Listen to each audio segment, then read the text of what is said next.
स्वागत है दोस्तों स्टडी फॉर यूपीएससी में। हम लोग पॉलिटी पढ़ रहे थे और पॉलिटी में भी फंडामेंटल राइट हम लोगों ने शुरू कर दिया था और फंडामेंटल राइट में समानता के अधिकार का पढ़ाई चल रही थी और उसमें आर्टिकल नंबर 15 तक हो गया था, 14-15 हो गया था। आज हम लोग 16 देखेंगे।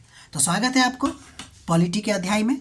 आज पार्ट 11 है, पढ़ते हैं हम लोग। देखिए आर्टिकल नंबर 16 क्या कहता है। ओवरऑल अगर हम बात करें तो वो लोक नियोजन में समानता की बात करता है, यानी कि रोजगार में आपको समानता दिया जाएगा। इसमें 3-4 आर्टिकल है, एक एक करके देखते हैं। जैसे 16(1) कह सकते हैं आप, यानी कि आर्टिकल 16 का क्लॉज 1 क्या कहता है कि राज्य के अधीन किसी भी रोजगार या पद के लिए सभी नागरिकों को समान अवसर का लाभ मिलेगा। आर्टिकल नंबर 16 का क्लॉज 1 ये कहता है कि भाई रोजगार जो होगा ना राज्य के अधीन, उसमें सभी को समान अवसर मिलेगा, किसी के साथ भेदभाव नहीं। और वो जो भेदभाव का आधार है वो हो सकता है अपवाद स्वरूप में, जैसे आर्टिकल नंबर 15 में अपवाद पढ़े थे, उसी तरह आर्टिकल नंबर 14 में भी अपवाद है कि धर्म के आधार पे, मूल वंश के आधार पे, जाति के आधार पे, लिंग के आधार पे और जन्म स्थान, ये सब जो अधिक आधार है ना, इसके आधार पर भेदभाव नहीं होगा, बाकी आधार पे हो सकता है। ठीक है, यानी कि राज्य जो है निम्न आधारों पर भेदभाव नहीं करेगा और इस आधार पर सभी को समान अधिकार ही दिया जाएगा। तो ये आर्टिकल नंबर 16 का 2 है। अब हम आर्टिकल नंबर 16 का 3 देखते हैं। अब अपवाद देखिए, संसद कानून बनाकर यह तय कर सकती है कि कुछ सरकारी नौकरियों में निवास को योग्यता बनाया जा सकता है। अब यह अपवाद आ गया ना, भेदभाव कर सकती है, किसमें? निवास को वो क्या करेगा, योग्यता बना देगा। ठीक, ये आर्टिकल नंबर 16 का 3 है।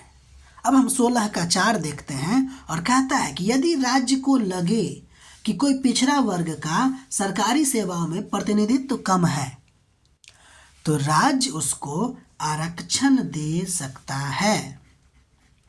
ठीक है, तो यहाँ से आरक्षण का भी मुद्दा उभरेगा, हम लोग बहुत डिटेल में अध्ययन करेंगे। हालांकि 15 में भी आरक्षण का मुद्दा उठा ही था, फिर भी हम लोगों ने नहीं देखा था वहाँ। अब हम 15-16 पढ़ने के बाद ना आरक्षण देखेंगे, आरक्षण सही है गलत है क्या है, फिर उस पर अपना तर्क भी देंगे।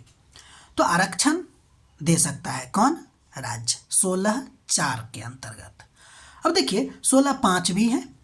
16(5) में कहा गया है कि किसी धर्म से जुड़े पद के लिए आपको धर्म को योग्यता बना सकता है। तो 16(3) से लेके 16(5) तक जो है ना वो अपवाद ही है, एक तरह से समझ लीजिए। तो जहाँ पे कह रहा है एक तरफ कि आपको समान अवसर मिलेगा, दूसरी तरफ आपको कह रहा है कि निवास को योग्यता बना सकता है, आरक्षण दे सकता है अगर पर्याप्त प्रतिनिधि नहीं है, और धर्म को योग्यता बना सकता है। उम्मीद है आप लोग लिख रहे होंगे, बहुत बेहतरीन तरीका से लिखने का कोशिश कीजिएगा, क्योंकि एक बार लिखा जाए तो बार बार लिखने का नहीं तो हम लोग बार बार नोट ही बनाते रहते हैं और ये बहुत गलत बात होती है। एक बार नोट बनाइए और कुछ कॉलम छोड़ दीजिए, ठीक है ना, जगह छोड़ दीजिए। हम आपको अपना नोट जो है वो दिखाना चाहते हैं। देखिए ये कुछ नोट है जिसमें हमने क्या किया है कि हर जगह छोड़ा हुआ है। देखिए ये हो गया, इधर जगह हो गया, इधर जगह हो गया। अब मान लीजिए कि कुछ भी चीज़ हमको ऐड करना होगा तो इधर हम जगह में ऐड कर देंगे, एक बार नोट बनेगा और फिर हमको दोबारा कुछ करने की ज़रूरत नहीं पड़ेगी, बार बार रिवीजन भी हो जाएगा अपना। ठीक है, तो ये करते चलिएगा। ठीक है, आगे देखिए। अब हुआ ये कि 16(4) का ए, यानी कि 16(4) में आप देखे हैं कि सरकार कही है कि आरक्षण आपको दिया जा सकता है। 16(4) में देखिए कि आरक्षण दिया जा सकता है सरकारी सेवाओं में अगर कोई पिछड़ा वर्ग है तो। हुआ ये कि आरक्षण जब दिया गया नौकरी में तो वो लोग आपको नौकरी में तो पहुंच जाता था, लेकिन नौकरी में पहुंचने के बावजूद भी उच्च सेवाओं में उस सब का जो जगह था वो नहीं था। तो फिर क्या किया गया, आपको 77वां संविधान संशोधन 1995 के द्वारा पदोन्नति में आरक्षण दिया गया। किसको? तो केवल SC/ST को। ठीक, ध्यान दीजिएगा, यह मौलिक अधिकार नहीं है। 16(4) ए जो है वो मौलिक अधिकार नहीं है, बल्कि राज्यों को दी गई एक इनेबलिंग प्रोविजन है। इसीलिए SC/ST जो है वह प्रमोशन में आरक्षण का डिमांड नहीं कर सकता है। इस बात को भूलिएगा नहीं, ठीक है, कि 16(4) के अंतर्गत जो है पदोन्नति में आरक्षण क्या मौलिक अधिकार है क्या? तो हम लोग कहेंगे नहीं। ये क्या है? तो राज्य को न एक अधिकार दे दिया गया है कि मे भी आप कर सकते हैं अगर आपको लगे कि मतलब उसका जो जगह है उतना पर्याप्त नहीं भरा है या उच्च सेवाओं में उसकी मतलब कि जगह कम है। समझ गए? अब देखिए 16(4) क्यों जोड़ा गया ये हम आपको बता ही चुके हैं। फिर भी देखिए क्या होता था कि पहले नियुक्ति में आरक्षण था लेकिन पदोन्नति में आरक्षण नहीं था। इसके वजह से पदोन्नति में वो लोग क्या होते थे कि पिछड़ जाते थे। ठीक है, देखिए क्या होता है अभी आपको आगे पता ही चलेगा।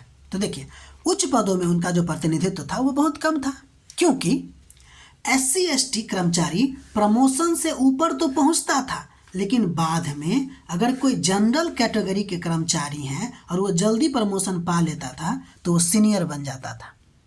इसीलिए नौकरी मिलने के बावजूद यानी कि नौकरी में आरक्षण के बावजूद वो लोग आपको उसका उच्च पदों पर प्रतिनिधित्व नहीं होता था। क्यों नहीं होता था? क्योंकि होता ये था कि अगर कोई जनरल कैटेगरी का कर्मचारी है और वो प्रमोशन जल्दी पा लेता है तो वो सीनियर बन जाता था। कैसे? तो देखिए कैच अप रूल के कारण, ये सुप्रीम कोर्ट के द्वारा दिया गया रूल है, ये संविधान में नहीं है। कैच अप रूल के द्वारा क्या होता था कि वो जनरल कैटेगरी का कर्मचारी जो है वो उससे सीनियर हो जाता था। कैसे? आराम से समझिएगा। देखिए कैच अप रूल क्या होता है, अगर कोई जनरल कैटेगरी का कर्मचारी बाद में प्रमोशन पाता है लेकिन मेरिट और सीनियर में वह पहले प्रमोट हुए SC कर्मचारी से सीनियर था तो क्या होगा कि प्रमोशन के बाद SC और ST कर्मचारी से सीनियर बन जाएगा। नहीं समझे? देखिए अगर कोई जनरल कैटेगरी का कर्मचारी था तो उसका जब बाद में प्रमोशन हुआ और पहले आपको SC कैटेगरी के कर्मचारी का प्रमोशन हो चुका है, क्यों? पदोन्नति में आरक्षण के कारण। तो होता ये था क्योंकि जनरल कैटेगरी आपको उसका वो जो प्रमोशन किया वो कैसे किया? तो मेरिट के आधार पर, नहीं तो सीनियरिटी के आधार पर। तो कैचअप रूल कहता है कि आरक्षण पर जो पदोन्नति है ना उसके आधार पर आपको सीनियरिटी उसकी ख़त्म हो जाएगी। इसीलिए जनरल कैटेगरी का आदमी उससे ज़्यादा सीनियर बन जाता था। उदाहरण से समझिए, एक A है व्यक्ति जो SC है, B है वो जनरल है और दोनों एक ही ग्रेड में हैं, और जहाँ पर जो जनरल कैटेगरी है B वो आपको A से सीनियर है।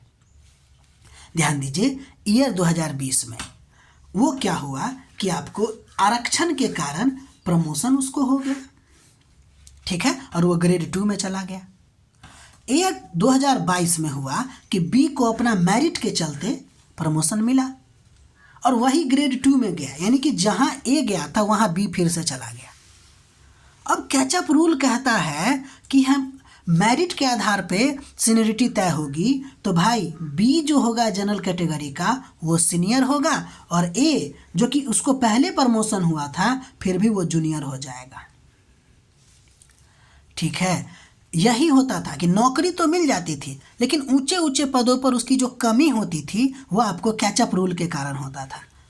ठीक है, यानी कि जो जनरल कैटेगरी के लोग थे वो आपको जल्दी जल्दी प्रमोशन पा लेते थे और सीनियर पद पे चले जाते थे। ये जो था ना, ये जो कैचअप रूल है वो एक तरह से ग्लास सीलिंग इफेक्ट कहलाता है। दिखता नहीं है लेकिन मना करता है किसको? SC और ST को उच्च पद पे जाने के लिए। ये बहुत बड़ा समस्या लोगों के सामने में आ रही थी, सरकार के सामने में। तो इसको ठीक करने के लिए ना 85वां संविधान संशोधन लाया गया और इसमें 16(4) में जोड़ा गया। क्या जोड़ा गया कि रिजर्वेशन में प्रमोशन तो है ही, विथ कंसिक्वेंशियल सीनियरिटी यानी कि परिणामी ज्येष्ठता का सिद्धांत भी जोड़ा गया। मतलब कि देखो भाई, पहले तो आपको नौकरी में आरक्षण दिया जाएगा, ठीक, नौकरी में आरक्षण के बाद आपको पदोन्नति में भी आरक्षण मिला। क्यों? ग्लास सीलिंग इफेक्ट के कारण, क्योंकि वो उच्च पद पे नहीं पहुंच पाते थे। ठीक है, तो वो जो प्रमोशन मिलेगा आपको, वो उससे आपको होगा ये कि आप परिणामी ज्येष्ठता प्राप्त कर लेंगे।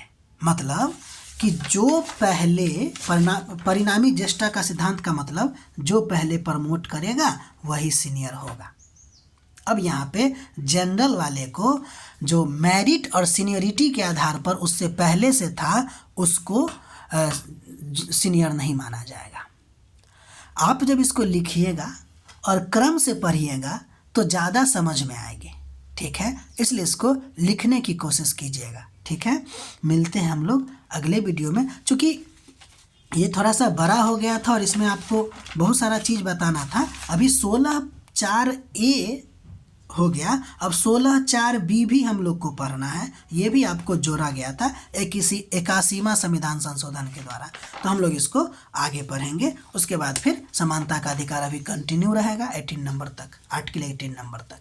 ठीक है, मिलते हैं हम लोग अगले वीडियो में। अगर आप लोगों को हमारा प्रयास अच्छा लग रहा है तो हमें लाइक कीजिए, सब्सक्राइब कीजिए, शेयर कीजिए, लेकिन कम से कम ये ना कर रहे हो तो अपना पढ़ाई भी ज़रूर कीजिए। ठीक है ना, और लिखिए ज़रूर। ठीक है, क्योंकि यही आपको काम देने वाला है अंतोगत्वा। मिलते हैं हम लोग अगले वीडियो में।